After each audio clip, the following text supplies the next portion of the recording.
कहानी की शुरुआत होती है मसूरी की खूबसूरत लेकिन रहस्यमयी रातों से। मसूरी का एक प्रतिष्ठित होटल रैना लॉज, जहां हर शाम बॉल रूम में रंगारंग कार्यक्रम होते हैं। संगीत की धुनों पर लोग थिरकते हैं और इन कार्यक्रमों का मुख्य आकर्षण है होटल का म्यूजिक बैंड, विशेष रूप से इसका ड्रमर रॉकी शम्मी कपूर।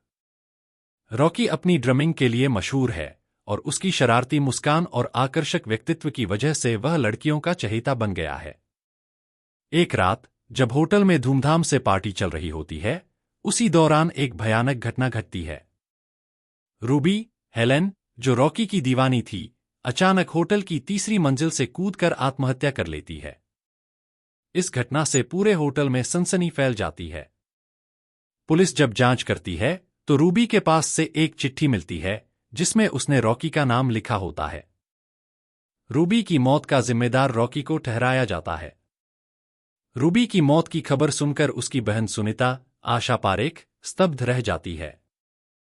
उसका दिल रोता है, लेकिन उसकी आंखों में बदले की आग जल उठती है। वह ठान लेती है कि वह रॉकी को उसकी बहन की मौत का जिम्मेदार ठहराएगी और उसे सजा दिलाएगी। सुनीता, जो अब तक एक साधारण लड़की थी, अचानक एक बदले की भावना से भरी योद्धा में बदल जाती है। वह मसूरी का सफर करती है और रॉकी को ढूंढने का फैसला करती है। सुनीता की दिल में एक ही बात है, रॉकी को उसकी बहन की मौत का बदला चुकाना पड़ेगा। लेकिन जब वह मसूरी पहुंचती है तो उसकी राह में कई चुनौतियां और रहस्यमयी घटनाएं सामने आती हैं। सुनीता के मसूरी पहुंचने के बाद उसकी मुलाकात रॉकी से होती है, लेकिन यह मुलाकात बिल्कुल अप्रत्याशित तरीके से होती है। ट्रेन के सफर के दौरान सुनीता की मुलाकात एक अनजान शख्स से होती है, जो खुद को अनजान नाम से पहचानता है। यह शख्स कोई और नहीं बल्कि रॉकी ही होता है। सुनीता को नहीं पता होता कि यही वह इंसान है जिसकी वह तलाश कर रही है। रॉकी अपनी चिरपरिचित शरारती अंदाज में सुनीता से मिलकर बहुत खुश होता है और उसकी मासूमियत से प्रभावित हो जाता है। वहीं सुनीता भी रॉकी के व्यक्तित्व से प्रभावित होती है, लेकिन उसे नहीं पता होता कि वह रॉकी ही है। ट्रेन के सफर के दौरान दोनों के बीच हंसी मजाक और शरारतें होती हैं, जो धीरे धीरे एक दूसरे के करीब आने का कारण बनती हैं। जब सुनीता रैना लॉज पहुंचती है तो उसे पता चलता है कि वह आदमी जिससे वह ट्रेन में मिली थी, असल में रॉकी है। उसकी गुस्सा और बदले की भावना फिर से जाग उठती है, लेकिन वह अपने इरादों को छुपाने का फैसला करती है और रॉकी के करीब जाने का नाटक करती है। रॉकी, जो अब तक अपनी पहचान छुपा रहा था, सुनीता की सुंदरता और मासूमियत से बेहद प्रभावित हो जाता है। रॉकी धीरे धीरे सुनीता के प्यार में पड़ने लगता है, लेकिन वह नहीं जानता कि सुनीता उसके खिलाफ बदला लेने की योजना बना रही है। सुनीता, जो अब तक अपनी बहन की मौत का बदला लेने के लिए कसम खा चुकी है, रॉकी से नफरत करती है, लेकिन जैसे जैसे वह रॉकी के करीब आती है, उसके दिल में संदेह और उलझनें पैदा होने लगती हैं। रॉकी और सुनीता के बीच के रिश्ते में तब एक नया मोड़ आता है, जब सुनीता को पता चलता है कि रॉकी असल में निर्दोष है।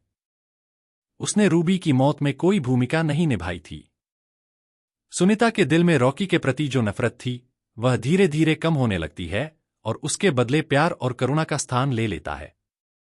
इस बीच रॉकी को भी पता चलता है कि सुनीता रूबी की बहन है और वह बदला लेने के लिए आई है। रॉकी, जो सुनीता से सच्चा प्यार करने लगा था, उसके इस खुलासे से दुखी और हताश हो जाता है। लेकिन वह सुनीता की भावनाओं को समझता है और उसे माफ करने का फैसला करता है। जैसे जैसे कहानी आगे बढ़ती है, रॉकी और सुनीता को कुछ चौंकाने वाले तथ्य पता चलते हैं। रूबी की मौत एक साधारण आत्महत्या नहीं थी, बल्कि यह एक साजिश का हिस्सा थी। रॉकी और सुनीता इस साजिश की तह तक जाने का फैसला करते हैं और होटल में रहने वाले विभिन्न पात्रों से पूछताछ करते हैं। उन्हें पता चलता है कि होटल का मालिक रघुवीर, प्रेमनाथ और उसके साथी इस साजिश में शामिल हैं। रघुवीर, जो होटल के कारोबार में धांधली कर रहा था, नहीं चाहता था कि रूबी इस सच्चाई को बाहर लाए। जब रूबी को इस धांधली के बारे में पता चला तो रघुवीर और उसके साथियों ने उसकी हत्या का प्लान बना लिया। रॉकी और सुनीता ने इन सभी रहस्यों का पर्दाफाश करने के लिए अपनी जान की बाजी लगाई।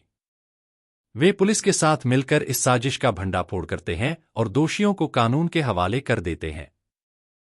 रॉकी और सुनीता की इस खतरनाक और रोमांचक यात्रा के बाद उनका प्यार और भी गहरा हो जाता है।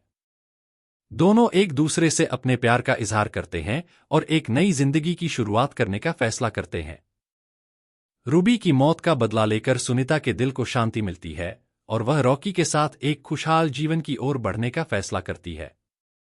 कहानी का अंत एक सुखद मोड़ पर होता है, जहां रॉकी और सुनीता मिलकर एक नए जीवन की शुरुआत करते हैं।